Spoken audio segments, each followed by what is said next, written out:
How was your day? Most people answer, fine, just another day, or something along those lines. Why is this? How's your day is kind of almost at this point a greeting and not actually something of note. And this is why we need to ask engaging questions. We've got teenagers and we ask, how's your day? Fine. What did you learn in school? Nothing. I mean, this is a common occurrence. We ask our colleagues at work, how was your day? Fine. People just, it doesn't, it's not an engaging question anymore. People want to be stimulated. People want to feel like they're actually being engaged. So there's ways you can turn these questions into something that's a little bit more interesting. For example, instead of saying, how was your day? You could say, what was one thing that made you laugh today? It's now the person's like focused. They have something that they can actually go through their memory, through their day, and grab onto something.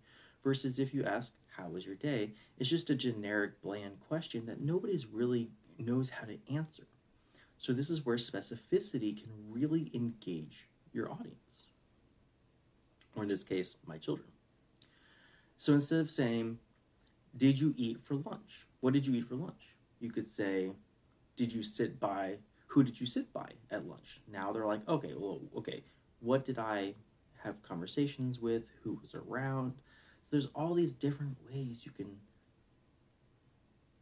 jog somebody's memory. When you engage memory, you can gauge emotions. When you gauge emotions, people get excited.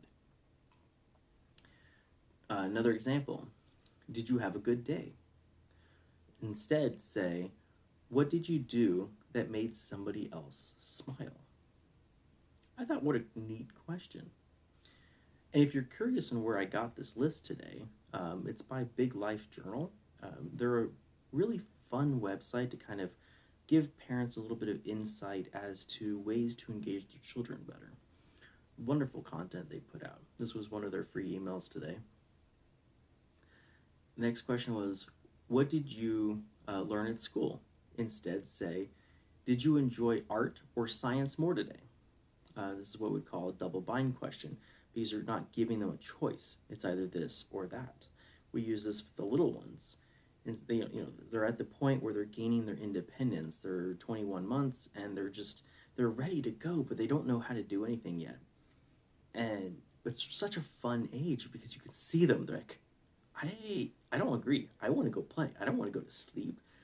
So then you ask the question, do you want to go to sleep now or in 5 minutes? And they're like, well, of course, 5 minutes. Well, then you got them because they haven't learned yet. There's another option of, maybe go to bed a little bit later. So it's kind of fun. Instead of saying, what did you do today? Say, I would love to hear about your day.